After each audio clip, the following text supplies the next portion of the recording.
하나님 말씀을 보겠습니다. 욥기 23장입니다.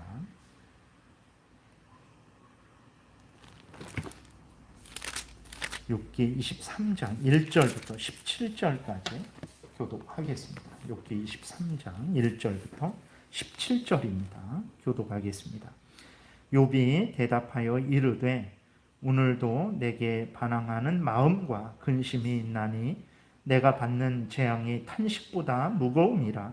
내가 어찌하면 하나님을 발견하고 그의 처소에 나아가랴. 어찌하면 그 앞에서 내가 호소하며 변론할 말을 내 입에 채우고 내게 대답하시는 말씀을 내가 알며 내게 이르시는 것을 내가 깨달으랴.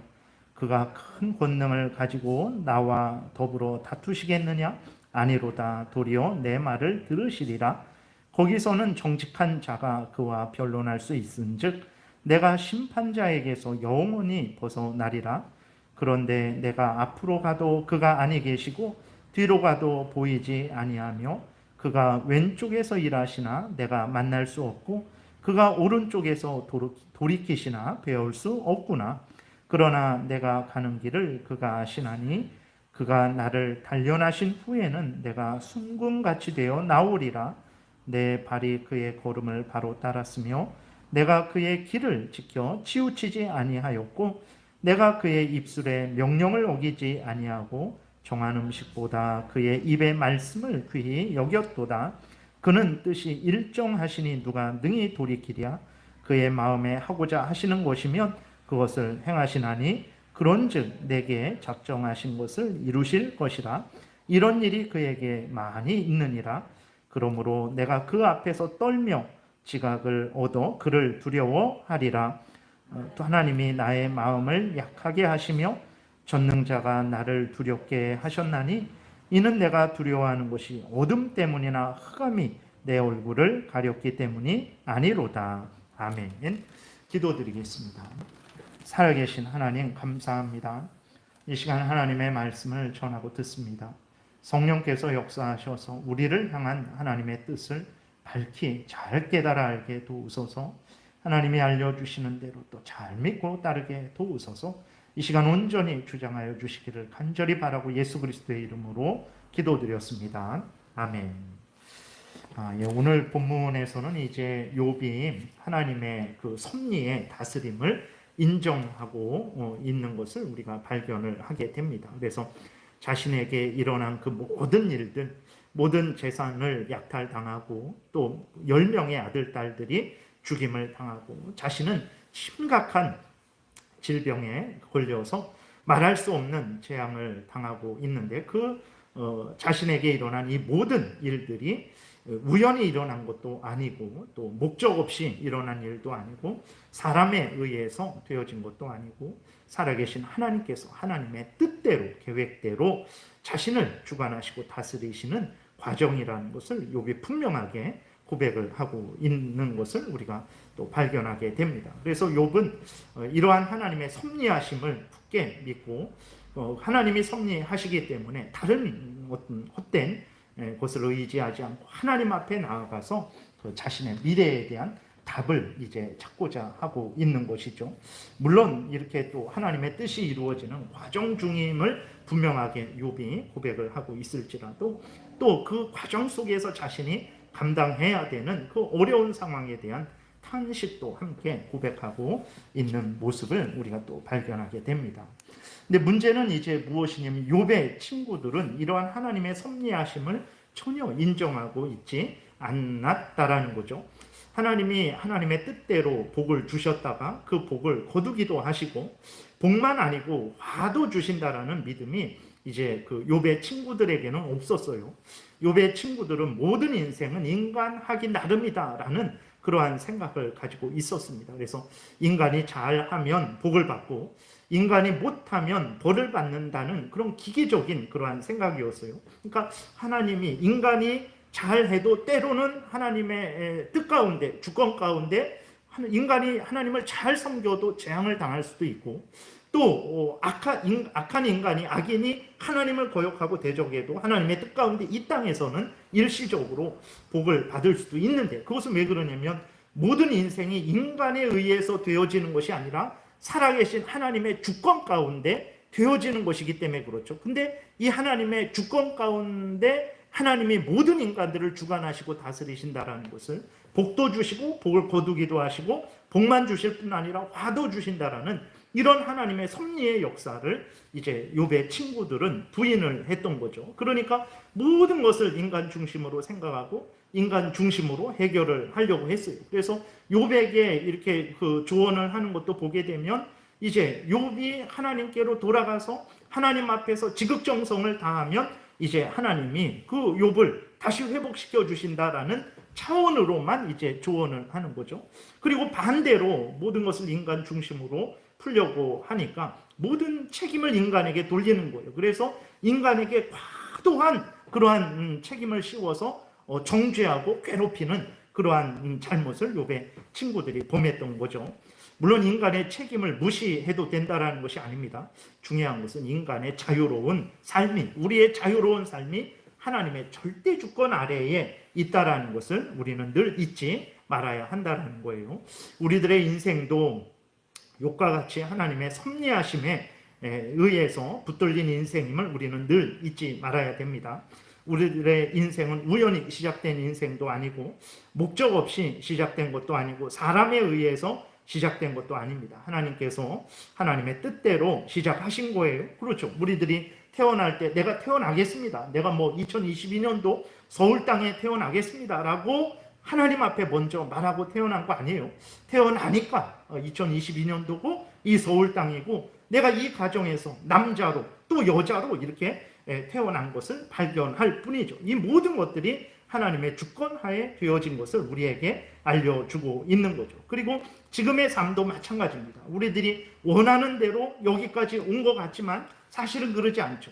하나님이 우리를 향해 계획하신 그 뜻을 우리가 원할 때 그 뜻이 이루어지니까 우리가 원하는 대로 다 되어진다라고 생각을 한 것이죠. 그리고 또 우리가 원치 않는데도 그 되어진 일들이 얼마나 많습니까? 이러한 모든 것들을 우리가 종합해 볼 때에 우리의 인생은 정말 하나님의 손에 붙들려서 인도된 인생이라는 것을 인정하지 않을 수밖에 없는 거죠.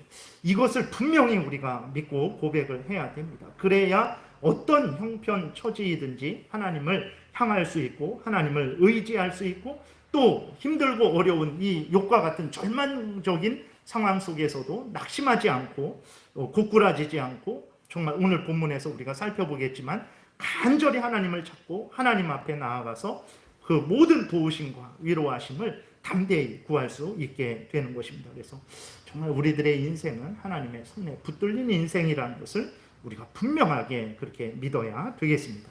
본문을 살펴보게 되면 1절, 2절에 보게 되니까 욥이 대답하여 이르되 오늘도 내게 반항하는 마음과 근심이 있나니 내가 받는 재앙이 탄식보다 무거움이라. 그러니까 욥이 너무나 많은 그러한 감당 못할 재앙을 받고 있다라는 거예요. 그래서 마음에 하나님을 향해서 원망 불평하는 마음, 그 반항하는 마음, 근심하는 마음이 있다라고 욥이 이렇게 고백을 하고 있어요. 근데 욥의 이러한 그 반항하는 마음, 근심하는 마음은 심한 불평의 마음은 하나님을 불신하고 미워하고 거역하고 하나님을 떠나는 차원의 그러한 반항하는 마음이 아닙니다.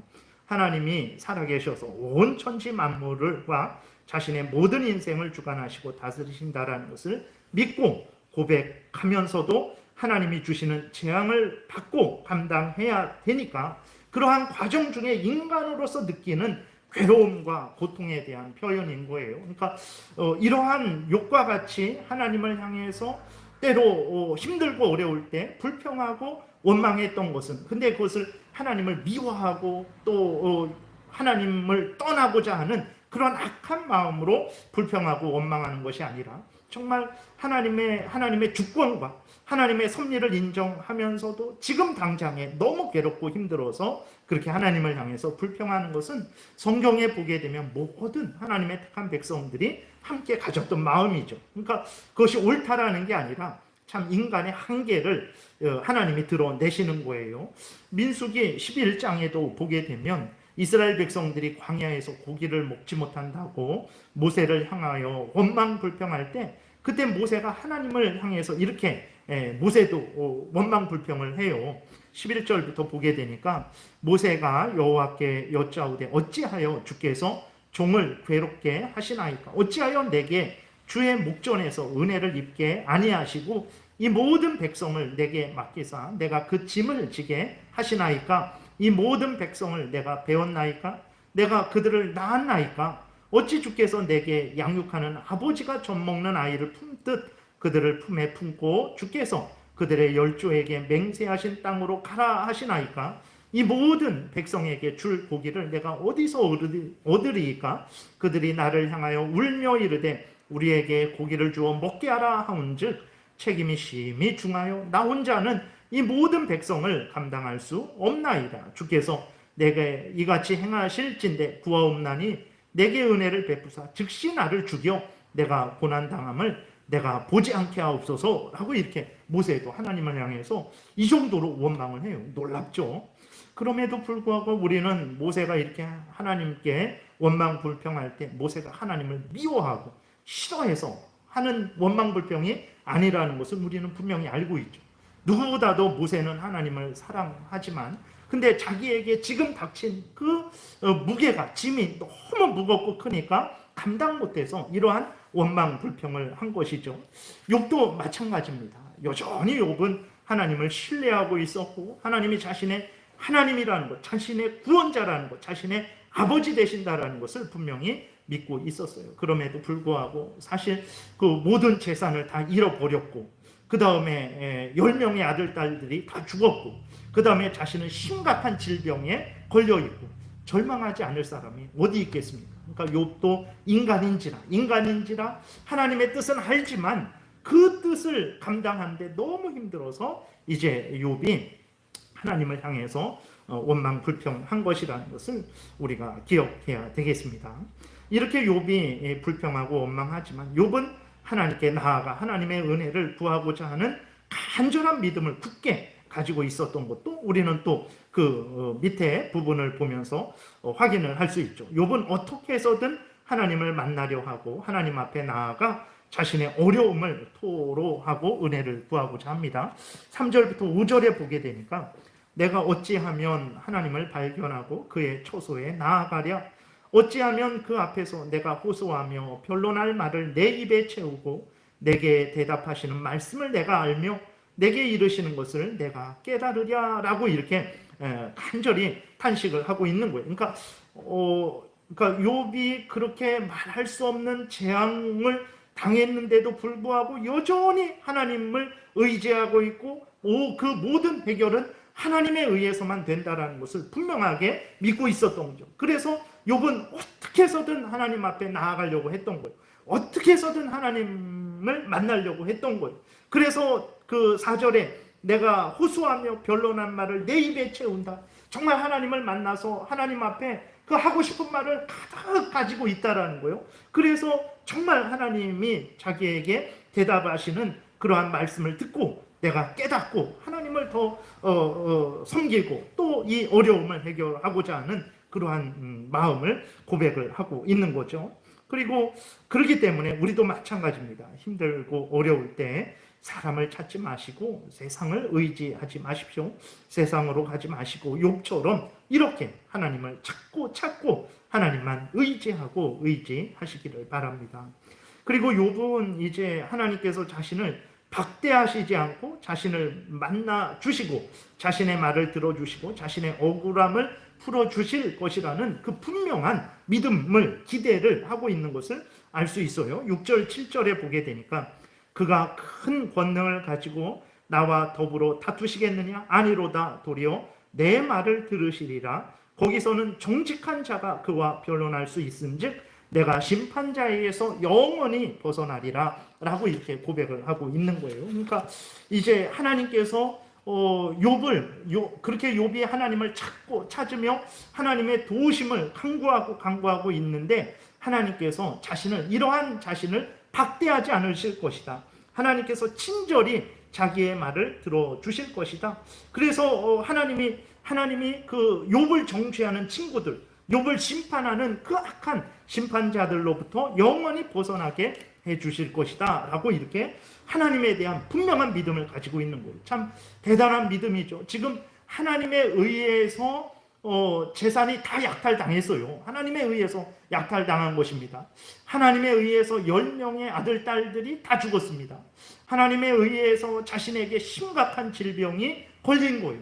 그래서 모든 사람이 조롱하고 멸시하는 그러한 비참한 처지에 놓여있는 욥입니다. 근데도 하나님에 대한 그 분명한 믿음, 어떤 믿음입니까? 하나님이 자신을 영접해 주실 것이고 자신의 말을 들어주실 것이고 자신을 회복시켜 주실 것이고 자신을 조롱하고 박해하는 그 원수들로부터 하나님께서 해방시켜 주실 것이라는, 구원해 주실 것이라는 이러한 분명한 믿음을 가지고 있는 거예요.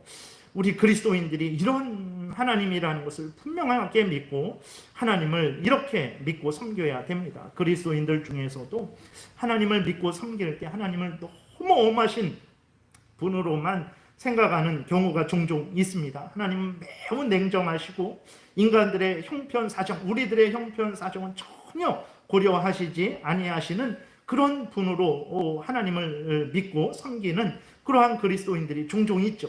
마치 노예가 주인을 섬기는 것처럼 두려워서 매맞지 않으려고, 그러니까 기뻐서 감사해서 하나님이 나를 이 죄와 허물로 죽어있던 나를 사랑하셔서 그 죄와 허물에서 죽어있던 나를 살리시고 사탄 마귀의 종로로 타던 나를 건져주셔서 이제는 하나님의 자녀 삼으시고 하나님의 종인데 이제 하나님의 자녀로서 종이죠. 그건 좋은 의미로 말을 하는 것입니다. 하나님의 정말 자녀 삼아주시고 하나님의 일꾼 삼아주시고 하나님의 종 삼아주시고 하나님께서 나에게 은혜를 주시되 정말 진짜 하나님의 자녀만이 가질 수 있는 그 특권, 하나님이 그 우리의 아버지가 되어주시고 우리는 하나님의 자녀가 되게 해주시고 그래서 하나님이 계신 그 천국에서 영원토록 하나님과 함께 영광을 누리며 살 수 있는 그런 은혜를 주신 것에 대해서 기뻐서 감사해서 자원해서 그렇게 하나님을 섬기는 게 아니라 매맞을까 봐, 하나님 앞에 벌 받을까 봐, 하나님 앞에 건강 잃을까 봐, 재산 잃어버릴까 봐 무서워서 벌벌벌 떨면서 지금 이렇게 하나님 섬기지 않으면, 지금 뭐 이렇게 예배드리지 않으면, 지금 이렇게 충성하지 않으면 하나님께서 내 돈을 뺏어가실까? 내 건강을 뺏어가실까? 내 생명을 뺏어가시지 않을까? 하면서 이렇게 노예처럼 하나님을 섬기는 경우가 종종 있어요. 절대로 그런 마음을 가져서는 안 됩니다. 물론 하나님은 어미하시고 지극히 거룩하시고 존귀하신 분이시기 때문에 하나님을 우습게 생각해서는 절대로 안 돼요. 너무 하나님의 사랑을 강조해갖고 하나님을 막 이렇게 마치 자기의 그 친구처럼 뭐 이렇게 아주 그 하나님을 대할 때 너무 이렇게 하나님으로 대하지 않는 것도 잘못이지만, 그런데 하나님을 이렇게 노예처럼 우리는 하나님의 노예고 하나님이 뜻대로 하지 않으면 하나님이 우리를 아주 무섭게 냉정하게 내리치셔서 우리에게 벌 주실까 봐 그렇게 두려움으로 믿고 또 섬기는 그러한 믿음은 성경에 없어요. 성경에 보게 되면 정말 하나님을 두려워하죠. 그 무엇보다도 하나님을 두려워합니다. 하나님 앞에 벌벌 떨죠. 그런데 그들이 가진 그러한 믿음은 노예가 주인을 보며 주인이 때릴까 봐, 주인이 죽일까 봐 벌벌 떠는 그런 두려움이 아니고, 아버지가 자녀를 사랑한다라는, 자녀가 아버지를 공경한다라는 그러한 사랑의 그 경외함이죠. 사랑의 두려움인 것입니다. 그래서 성경에 보게 되면 하나님의 자녀들이 갖는 그러한 하나님을 두려워하는 마음은 노예로서 두려워하는 것이 아니고 자녀가 부모를 공경하는 사랑의 두려움을 가지고 하나님을 두려워하는 것이지 노예로서 두려워하는 것은 아니라는 것을 우리가 분명히 기억해야 됩니다. 성도들은 하나님 앞에서 노예가 아닙니다. 왜 그렇습니까? 우리들은 사실 노예가 아니라 영원한 지옥불에 던져져 멸망할 정말 아주 악하고 악한 자들이죠. 그런데 하나님이 이러한 우리들, 허물과 죄로 죽어있던 우리들, 사탄 마귀의 종노릇하면서 하나님의 원수였던 우리들을 예수 그리스도 안에서 용서하신 거예요. 예수 그리스도 안에서 우리를 하나님의 자녀 삼아 주신 것입니다. 그래서 그리스도인들이 하나님을 섬길 때 그 섬김과 충성은 물론 인간인지라 마지못해 할 때가 있죠. 억지로 할 때가 있죠. 그러나 그 근본은 노예로서 두려워서 매맞을까봐, 내 생명을 잃을까봐, 재산을 뺏길까봐 그런 섬김이 아니고 감사해서, 그래서 자원해서, 그래서 지금도 북한에서 예수 그리스도를 믿는 사람들이 많죠. 그들에게 무엇이 주어지겠습니까? 그들에게 세상적인 부귀영화가 주어지겠습니까? 무엇이 주어지겠습니까? 오히려 그들에게 주어지는 것은 핍박과 죽음밖에 없어요. 이슬람권에서도 마찬가지고, 중국 같은 데서도 마찬가지고, 십자가 떼지 않았다고 18년, 15년을 선고받고 실제로 감옥에 들어가고, 그 다음에 김영철 장로님과 함께 복음 전도했던 홍일범 목사님도 복음 전도하지 말라 그랬는데 계속했다고 3년 이상을 이제 선고받고 감옥에서 생활하고 있잖아요. 근데도 그들은 계속 하나님을 섬기고 믿음 생활을 하려고 그래요. 왜 그렇습니까? 내가 죽을까봐 두려워서, 노예로서 그렇게 두려워서 하나님을 섬기니까? 아니죠. 감사해서, 자원함으로. 죽인다고 해도, 감옥에 가둔다고 해도 그냥 자원하고 더 자기가 스스로 열심으로 행하는 것이거든요. 그래서 성도들이 하나님을 섬길 때 어떠한 마음과 태도로 섬겨야 되는가?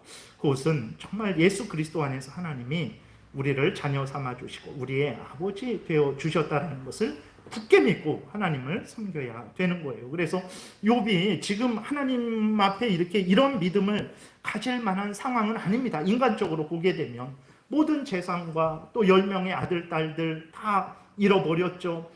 자신은 질병으로 심각하게 괴로움을 당하고 있죠.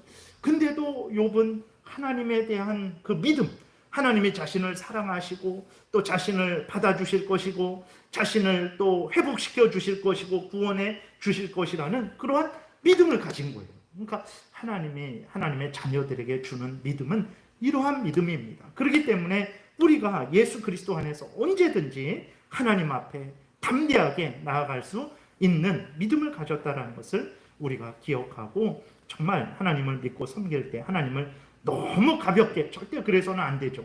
그러나 또 반대로 하나님을 너무 무서워서 벌벌 떨면서 할 말도 못하고 하나님의 은혜도 구하지 못하는 그러한 잘못된 그러한 마음과 태도로 하나님을 섬겨서는 안 되는 거예요. 욥과 같이 이렇게 정말 하나님이 나를 받아주실 것이다. 내 하소연을 들어주실 것이다. 그래서 하나님이 나를 회복시켜 주실 것이다. 그 나를 정죄하고 조롱하는 원수들로부터 나를 구원해 주실 것이다라는 이 분명한 하나님의 은혜와 사랑에 대한 믿음을 우리가 분명히 가져야 되는 것입니다. 이러한 것은 어떻게 알게 되겠습니까? 늘 성경 말씀을 통해서, 세례와 성만찬을 통해서, 또 기도를 통해서 우리의 하나님에 대한 사랑과 그러한 하나님이 주신 은혜에 대한 그러한 확신이 생기게 되는 것입니다. 그 다음에 이렇게 보게 되면 하나님을 이렇게 믿고 의지하는 욥이지만, 그런데 하나님을 만날 수 없는 어려움을 당하는 것에 대해서 탄식하고 있는 것을 보게 돼요. 또 8절 9절에 보게 되니까, 그런데 내가 앞으로 가도 그가 아니 계시고 뒤로 가도 보이지 아니하며 그가 왼쪽에서 일하시나 내가 만날 수 없고 그가 오른쪽으로 돌이키시나 배울 수 없구나 라고 이렇게 고백을 합니다. 그러니까 참 하나님이 그렇게 사랑하신다라고 말씀을 하셨는데 왜 하나님이 욥을 만나 주시지 않는 것일까요? 욥이 하나님을 이렇게 만나지 못한다라고 말하는 것, 하나님이 욥을 만나 주시지 않는 것은 욥을 미워해서가 아닙니다. 우리가 아직까지 살펴봤던 대로 정말 하나님께서 욥에게 하나님의 뜻을 이루고 계시기 때문에 그런 거죠. 하나님의 섭리하신 가운데 욥을 만나주지 않는 것이라는 것을 우리가 분명히 기억해야 됩니다. 그러니까 하나님이 욥을 미워해서, 덜 사랑해서, 전에는 사랑했지만 지금은 덜 사랑해서 그런 것이 아니고 하나님이 욥을 향해서 가지고 계신 그 뜻을 이루시는 과정에서 잠시 하나님은 항상 욥과 함께 계신 것이죠. 욥이 재앙을 당했지만 그 재앙을 당하는 그 순간에도 하나님은 항상 함께 계시고 욥을 지키시고 보호하시고 인도하시는 거예요. 근데 욥의 눈에, 욥의 귀에, 욥의 앞에 하나님이 나타나시지 않으셨을 뿐이죠. 왜 그렇습니까? 그건 하나님의 뜻 가운데 그러신 것입니다. 그래서 오늘도 우리도 마찬가지예요. 우리가 힘들고 어려울 때 하나님께 간절히 기도하고 또 하나님을 찾고 은혜를 구할 때 하나님이 즉각적으로 응답해 주시지 않을 때가 너무나 많죠. 그럴 때 우리는 참 절망을 하게 되고 하나님이 왜 그러실까? 나를 미워하시는 것일까? 나를 버리시는 것일까라는 그러한 생각이 들기도 합니다. 그러나 절대 그렇지 않습니다. 하나님이 우리가 간절히 기도하는데 지금은 나타나셔서 나를 도와주시고 응답해 주셔야 되는 상황인데 왜 하나님이 나타나시지 않고 나를 회복시키지 않으실까? 그것은 우리를 사랑하시지 않으셔서 그런 것이 아니고 정말 하나님께서 우리를 향해서 가지신 그 뜻을 이루시고자 하는 그러한 방법으로서 하나님이 잠시 우리의 기도가 하나님께 상달되지 않는 것 같은 그러한 느낌을 갖게 하시는 거죠. 그래서 우리로 하여금 더욱 하나님을 의지하게 하시려고, 그러니까 하나님을 의지하고 있는데 나는 정말 하나님을 온 힘을 다해서 의지하고 있다라고 생각을 하지만 하나님은 더 하나님만 의지하게 하시려고, 더 기도하게 하시려고, 더 하나님을 간절히 찾게 하시려고, 더 하나님만이 구원하신다라는 것을 확신케 하시려고 이러저러한 뜻 가운데, 그리고 또 우리로 하여금 더 철저하게 회개하게 하시려고 하나님의 뜻 가운데 우리를 잠시 일시적으로 만나주시지 않는 것이라는 것을 우리가 기억해야 됩니다. 그래서 지금 당장 하나님이 내 눈앞에 나타나셔서 즉각적으로 응답하시지 않으실지라도 이러한 하나님의 뜻이 있다는 것을 기억해야 되고, 그리고 내 눈앞에 즉각적으로 나타나셔서 응답하지 않으실지라도 하나님은 나의 모든 형편 사정을 아시고 나를 또 인도하시고 보호하신다는 것을 우리가 분명하게 믿어야 되는 것입니다. 그러니까 우리가 욥이 이렇게 내가 하나님을 찾으려고 해도 만날 수 없고 왼쪽으로 가도 안 계시고 오른쪽으로 가도 안 계신다라고 이렇게 욥이 한탄하지만 우리는 분명히 알죠. 욥이 하나님이 욥과 함께 계시고 욥을 주장하시고 다스리시고 인도하신다는 것을 우리는 알고 있죠. 근데 욥은 당장에 그렇지 않으니까, 자기 눈에 보이지 않으니까 하나님을 만날 수 없다라고 하소연을 하는 것이죠. 그러나 우리는 전체적으로 봤을 때 그 순간에도 하나님이 욥을 주장하시고 지키시고 보호하신다는 것을 볼 수 있죠. 그러니까 그것처럼 마찬가지죠. 우리가 하나님이 계시지 않는 것 같이 느낄지라도 하나님은 우리와 함께 계시고 우리를 그 순간에도 지키시고 보호하신다는 것을 우리가 분명히 믿고 우리가 할 일은 더욱더욱 하나님을 경외하고 의지하는 일을 계속해서 해야 되는 것입니다.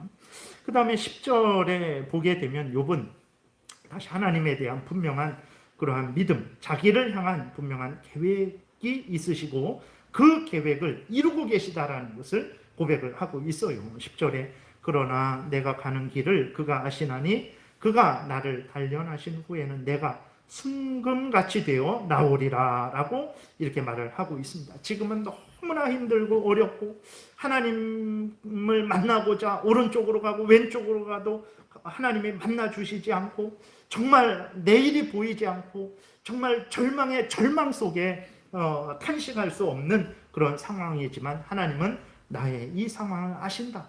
나의 미래를 아신다. 나의 가는 길을 아신다. 근데 아시는 정도가 아니라 이것은 나를 단련하시는 과정이다. 그래서 하나님의 그 과정이 끝날 때 나는 순금같이 정금같이 되어서 내가 하나님 앞에 설 것이다 라는 그러한 하나님의 계획을, 하나님의 인도하심을 욥이 분명하게 이렇게 고백을 하고 있는 거죠. 마찬가지입니다. 하나님이 우리 눈에 보이지 않고 우리가 어려움을 당하고 있을 때 그것은 헛된 그러한 순간이 아닙니다. 하나님과 떨어져 있는 순간도 아닙니다. 하나님이 우리를 단련하시고 우리를 정금과 같이 만들어 가시는 과정이라는 것을 우리가 분명히 믿고 그렇게 고백을 해야 되는 거죠. 그리고 낙심하지 말아야 되는 것입니다. 그리고 하나님이 이제 하나님의 정하신 뜻을 이루실 때 우리를 항상 평안한 길로 인도하시는 것은 아니라는 것도 우리가 오늘 본문을 통해서 분명히 알 수 있게 되는 것입니다. 하나님이 우리를 인도하실 때, 천국으로 우리를 인도하실 때 그 과정 중에 때로는 평안하고 건강하고 복된 길로 인도하시기도 하지만 때로는 재앙이 있고 어렵고 가난하고 궁핍하고 힘들고 그러한 길로도 인도하신다는 것을 우리가 분명히 그렇게 우리가 그렇게 생각을 해야 되죠. 그래서 우리가 인생을 살아가다가 어렵고 힘든 일을 당할 때 왜 이러한 일이 있는가라고 우리는 생각하게 되고 뭔가 잘못된 것 아닌가 생각하게 되죠. 물론 우리를 돌아봐야 됩니다. 내가 하나님 앞에서 뭔가 잘못한 것이 있는가 돌아봐야 되죠. 돌아봤는데 그렇지 않다라고 하면 어떻게 생각을 가져야 됩니까? 하나님께서 우리를 연단하시는 그러한 과정이라고 우리는 분명히 믿어야 되는 거예요. 그것은 성경에서 이렇게 분명하게 말씀을 하고 있기 때문에 그렇습니다. 그래서 하나님은 항상 하나님의 택한 백성들을 좋게만 항상 온실에서만 키우시는 분은 아니에요. 우리는 그렇게 돼도 잘 할 수 있다라고 생각을 하고 하나님이 항상 우리에게 그러한 어려움이 없는 길로 인도해 주시기만을 간절히 바라죠. 그러나 하나님은 그렇게 하시지 않습니다. 사무엘상 2장 6절부터 보게 되니까 한나가 하나님에 대해서 이렇게 또 고백을 할 때에 이렇게 고백을 합니다. 여호와는 죽이기도 하시고 살리기도 하시며 스올에 내리게도 하시고 거기에서 올리기도 하시는도다. 여호와는 가난하게도 하시고 부하게도 하시며 낮추기도 하시고 높이기도 하시는도다. 그래서요. 그러니까 하나님은 하나님의 뜻 가운데 하나님 복을 주세요. 그러니까 내가 태어났는데 정말 이 대한민국 자유로운 땅에 정말 부유한 부모님 밑에서 좋은 머리와 건강한 몸을 가지고 태어난 거예요. 그건 하나님이 주권적으로 복을 주신 거죠. 그리고 내가 그 가운데 또 열심히 일해서 내가 정말 어떤 원하는 것을 성취했어요. 그것도 복을 주신 거죠. 근데 그것도 우리가 원해서 우리가 먼저 하나님께 기도해서 받은 것 아니에요. 하나님이 주권적으로 주신 것입니다. 주권적으로 주신 하나님이 때로는 그 복을 거두어 가실 수도 있는 거예요. 주권적으로. 그리고 어떤 사람에게는 하나님이 주권적으로 화를 주시기도 하십니다. 그러니까 태어났는데 진짜 먹고 살기도 힘들고 마음대로 말도 못하고 마음대로 생각도 못하고 일평생을 정말 죽음의 위협과 두려움 속에서 그 악한 자들의 그 지배를 받아야 되는 북한 땅에서 태어날 수도 있는 거예요. 하나님은 그러한 주권을 가지고 다스리시고 주관하시는 분이에요. 그렇기 때문에 정말 하나님이 하나님의 뜻 가운데 복을 주셨다가 거두어 가기도 하시고 또 복만 주시는 것이 아니라 화도 주시는 하나님이시라는 것을 우리가 믿어야 됩니다. 우리는 욕심이 있어서 항상 하나님이 내 뜻대로 돼야 그것이 하나님의 은혜고 하나님의 손길이다라고 생각을 하죠. 그러나 그러지 않습니다. 성경을 보게 되면 하나님의 택한 백성들이 이 땅에서 한평생 아무런 근심 걱정 없이 잘 먹고 잘 산 사람이 없어요. 아브라함도 그렇고 그 모든 그러한 하나님의 택한 백성들도 모세도 보세요. 모세도 하나님의 은혜 가운데 120살까지 살며 이스라엘의 지도자로서 이스라엘을 애굽에서 건져내시고 가나안 땅에 들어가는 길까지 인도한 아주 귀하고 귀한 본받고 싶은 그러한 일들을 하고 싶은 그러한 본복이잖아요. 근데 모세를 보세요. 우리가 민수기 그 앞에서 읽었지만 얼마나 힘들고 어려운 그 하루하루의 삶이 오죽하면 모세가 자기를 죽여달라고 했어요. 자기를 죽여줘서 이 힘들고 어려운 것을 이제는 내려놓게 해달라고 할 정도의 하루하루의 삶을 살았다라는 것을 우리가 기억해야 됩니다.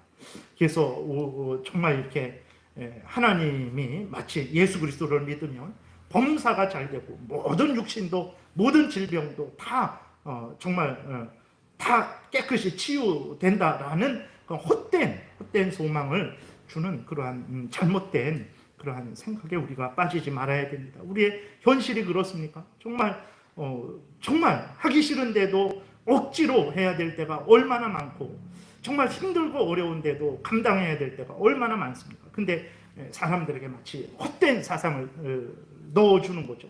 그래서 하나님이 우리를 좋은 길로 인도하실 때는 좋게 따라가지만 하나님이 욕과 같이 재앙과 고난 가운데 인도하실 때에는 견디지 못하는 거죠. 그러니까 하나님에 대한 믿음이 잘못된 것이기 때문에 그래요. 하나님이 울게도 하시고 웃게도 하시고 어렵게도 하시고 평안하게도 하시고 하나님의 뜻 가운데 우리를 주관하고 다스리시는 것을 분명하게 성경에서 알려주고 있어요. 그래서 그렇게 하나님이 좋을 때도 하나님이 인도하시는 것이고 어려울 때도 하나님이 인도하신다라는 것이라는 것을 성경에서 알려줘서 좋을 때도 하나님을 섬기고 여전히 어렵고 힘들 때에도 하나님을 섬기도록 하셨는데 헛되고 잘못된 생각을 불어넣어서 하나님의 은혜를 받는 사람은 항상 평안하고 항상 건강하고 항상 형통하다라는 잘못된 생각을 갖게 되니까 고난을 받을 때는 견디지를 못하는, 고난 받을 때는 순종하지를 않는 거예요. 고난 받을 때에는 하나님을 의지하지 않고 헛된 다른 잘못된 것들을 사람을 의지하는 길로 나아가게 되는 거죠. 그래서 오늘 본문에서도 보듯이 하나님이 욥을 단련하시는데 어느 정도로 단련하십니까? 정말 그 모든 재산을 잃어버리고 10명의 아들, 딸들이 죽고 욥은 심각한 질병에 걸릴 정도까지 단련하십니다. 그렇게도 하시는 거고 그런 가운데에서도 우리들은 정말 하나님을 여전히 믿고 섬겨야 되죠. 왜 그렇습니까? 우리를 향한 하나님의 뜻은 재앙이 아니라 장래에 소망을 주려는 것이고 평안을 주려는 것이기 때문에 그렇기 때문에 하나님이 마지막까지 최종적으로 그 복을 주시는 과정 중에서는 고난이 있을 수도 있고 평안이 있을 수도 있는 거죠. 그 과정이라는 것을 우리가 믿기 때문에 최종적으로 이루어질 것은 새하늘과 새 땅에서 하나님과 함께 영광을 누리는 것이라는 것을 우리가 분명히 알기 때문에 믿기 때문에 우리가 이 땅에서 견디고 인내할 수 있는 것이죠. 그리고 또 이제 보게 되면 욥은 하나님을 신뢰하고 하나님이 인도하시는 대로 아직까지 따랐음을 고백을 하고 있어요. 여러분 우리 같으면 정말 따르겠습니까? 이게 신화가 아닙니다. 그냥 지어낸 이야기가 아니라 실제 존재했던 욥입니다. 그래서 재산을 다 약탈당했고 그 다음에 10명의 아들, 딸들이 죽었어요. 한 명이 죽어도 그렇게 그 마음에 묻는다고 하잖아요. 근데 10명의 아들, 딸들이 실제로 그러한 일을 당한 거예요. 얼마나 그 마음이 참 힘들겠습니까? 그럼에도 불구하고 욥이 11절, 12절에서 이렇게 고백을 해요. 내 발이 그의 걸음을 바로 따랐으며 내가 그의 길을 지켜 치우치지 아니하였고 내가 그의 입술의 명령을 어기지 아니하고 정한 음식보다 그의 입의 말씀을 귀히 여겼도다 라고 이렇게 고백을 하고 있는 것입니다. 참으로 욥이 하나님 앞에서 얼마나 하나님을 믿고 경외하고 의지했는지를 우리가 알 수 있죠. 근데 친구들은 이러한 욥의 그 고백들을 전혀 듣지 않고 욥을 그저 거짓말쟁이로 생각하고 욥을 정죄하고 비판만 했던 거죠. 당신이 죄져서 그런 것이다. 근데 욥은 말하잖아요. 자기는 정말 하나님의 그 연단하는 그 모든 길을 바로 따랐고 치우치지 아니하였고 하나님의 명령을 굳게 지켰다. 음식보다도 하나님의 입의 말씀을 귀히 여겼다. 이렇게 고백을 하고 있습니다. 우리들이 본받아야 할 참 마땅한 삶의 태도죠. 13절부터 욥은 하나님의 절대 주권과 또 신실하심을 고백을 하고 있어요. 그는 뜻이 일정하시니 누가 능히 돌이키랴 그의 마음에 하고자 하시는 것이면 그것을 행하시나니 그런즉 내게 작정하신 것을 이루실 것이라. 이런 일이 그에게 많이 있느니라. 그러므로 내가 그 앞에서 떨며 지각을 얻어 그를 두려워하리라. 근데 여기 보게 되면 하나님의 뜻은 불변하다라는 거예요. 그래서 아무도 하나님의 뜻을 바꿀 수 없다라는 거예요. 누가 능히 돌이키랴? 하나님의 뜻대로만 되어진다라는 거죠. 그의 마음에 하고자 하는 것이면 그것을 행하시나니 그런즉 내게 작정하신 것을 이루실 것이라. 하나님이 욥에게 계획하신 그것을 이루실 것이라는 거예요. 그래서 자기가 하나님 앞에서 두려워 떤다라는 거예요. 그러면 우리가 생각을 할 수 있죠. 그러면 어렵고 힘들 때 우리가 하는 기도가 무슨 의미가 있을까? 하나님이 행하시고자 하는 대로, 하나님이 계획하신 대로, 하나님이 원하시는 대로 끝까지 다 이루신다고 하는데 그러면 우리는 가만히 있어도 되는 것 아닌가? 우리가 기도하는 것이 헛된 것 아닌가라고 이렇게 생각을 할 수 있죠. 그것은 이제 기도에 대해서 온전치 전체적으로 이제 그 체계를 갖고 있지 못해서 그런 생각을 하는 거죠. 그러니까 대개 기도라는 것은 내가 원하는 것을 얻는 것, 내 소원을 성취하는 것으로만 생각을 합니다. 그것 물론 그렇죠. 기도에는. 그러나 전체적으로 봤을 때 기도가 무엇입니까? 내 마음대로 되게 하는 것이 기도가 아닙니다. 기도는 하나님의 뜻을 알고 하나님의 그 뜻대로 행하고자 하는 그러한 마음과 은혜를 받는 수단이 기도인 거예요. 그러니까 기도는 내가 원하는 것을 쟁취하는 것만이 기도가 아닙니다. 기도를 통해서 하나님과 교제하고 하나님의 뜻을 알고 내가 잘못된 것을 발견하고 내가 다시 하나님의 뜻에 맞추어서 하나님을 더 사랑하고 의지할 수 있는 그러한 마음과 은혜를 받는 것이 기도죠. 그래서 고난 중에 우리가 기도하게 될 때 우리는 미처 알지 못했던 하나님의 뜻을 우리가 깨닫게 되는 거죠. 알게 되는 거죠. 그래서 고난 중인데 그전에는 왜 이 고난이 있을까라고 하나님 앞에 불평하고 원망을 해요. 그런데 기도를 통해서 이제 욥처럼 하나님의 그 숨겨진 뜻을 발견하게 됩니다. 구체적으로는 알려주지 않았지만 하나님이 나를 연단하시는 것이구나. 하나님이 나를 마치 그 정금과 같이 순금과 같이 연단하시기 위해서 이 과정을 인도하고 계시는 것이구나 라는 것을 깨달아 하는 거죠. 그래서 기도함을 통해서 고난은 사라지지 않았어요. 고난은 사라지지 않았는데 그 고난을 이제는 달게 받는 거죠. 그 고난을 견디고 인내하고 그 고난 속에서 이제 살아가는 힘과 은혜를 누리게 되는 것입니다. 기도가 하나님의 뜻대로 이루신다고 해서 기도할 필요가 없다라고 말하는 것은 아주 잘못된 거죠. 또 고난 중에 기도를 하게 돼서 기도를 통해서 우리는 하나님이 미리 준비하신 은혜를 얻죠. 기도함으로 하나님이 준비하신 힘과 지혜를 얻어서 고난을 잘 이겨내기도 하죠. 그리고 또 고난 중에 기도함으로 하나님이 피할 길을 준비하셨을 때에는 그 피할 길을 우리의 것으로 이제 얻게 되는 거죠. 그래서 우리가 고난 중에 또 피하는 길로 걸어가기도 하는 것입니다. 하나님의 뜻이 변하지 않는다고 해서 기도가 소용없는 것이 아니에요. 기도를 통해서 우리는 정말 셀 수 없는 많은 은혜를 누리게 되는 것입니다. 그러므로 여러분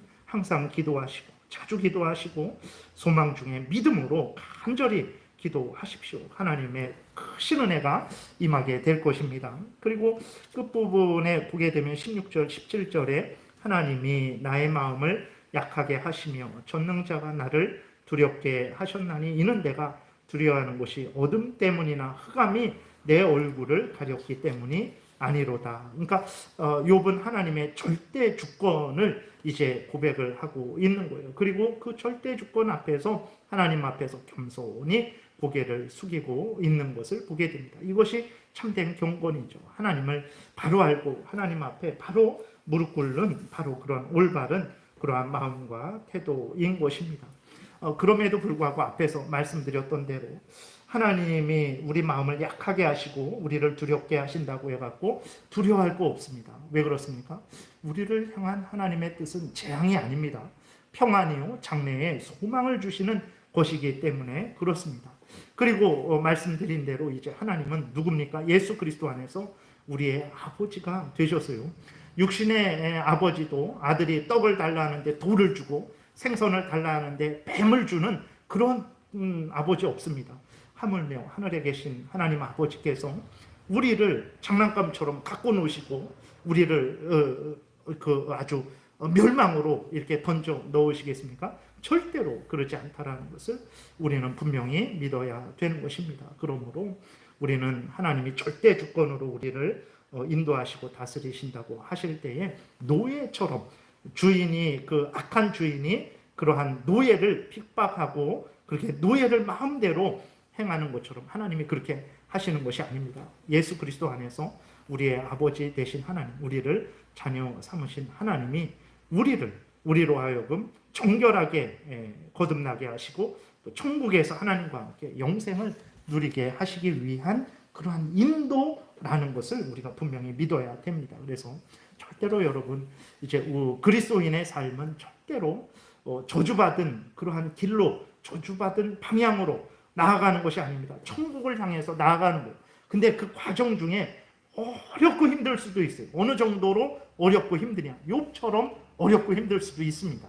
그러니까 재산이 다 잃어버리고 10명의 자녀들도 죽고 자기도 이제 죽음 앞에 그렇게 놓일 수도 있는 그런 어렵고 힘듦입니다. 그럼에도 불구하고 그 과정은 생명길을 가는 과정이죠. 천국을 가는 과정입니다. 이것을 분명히 믿어야 돼요. 이러한 하나님의 은혜와 사랑에 대한 약속에 대한 분명한 믿음이 있어야 그렇게 어렵고 힘들 때에도 욥처럼 하나님이 나를 박대하시지 않을 것이다.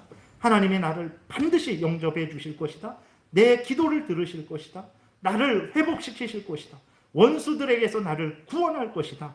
나를 순금과 같이 정금과 같이 만들 것이다. 라는 이 믿음을 분명히 가져야 어렵고 힘든 상황 속에서도 힘들고 어렵지만 하나님을 의지할 수 있고 또 우리가 낙심하지 않을 수 있는 거죠. 그러니까 욥도 이러한 믿음의 인내를 가졌던 거예요. 오늘 본문을 보시면서 욥처럼 하나님에 대한 그러한 하나님의 은혜와 사랑에 대한 그 하나님이 우리를 주관하시고 다스리시되 생명길로 정금과 같이 만드시기 위한 주관하시고 다스리심이라는 것을 굳게 믿고 어렵고 힘들지라도 잘 감당하시는 여러분들 되시기를 바랍니다. 기도드리겠습니다. 살아계신 하나님 감사합니다. 우리가 무엇이 간데 하나님께서 욥을 통해서 우리를 위로하시고 또 우리에게 소망을 주시는지요. 하나님 아버지, 진실로 하나님은 우리를 사랑하시고 우리를 천국으로 인도하시며 우리로 하여금 하나님의 자녀로 온전히 거룩하게 만드시기 위해서 우리의 가운데 고난을 주시는 것이라는 것을 깨달아 알고 고난을 받을 때 낙심하지 말고 오히려 더 하나님을 사랑하고 의지하고 더 하나님을 가까이 하게 도우소서. 때가 되면 하나님께서 우리의 눈에서 눈물을 닦아주실 것이고 하나님과 함께 영원히 영광을 누리게 하실 줄을 믿습니다. 감사드리고 예수 그리스도의 이름으로 기도드렸습니다. 아멘.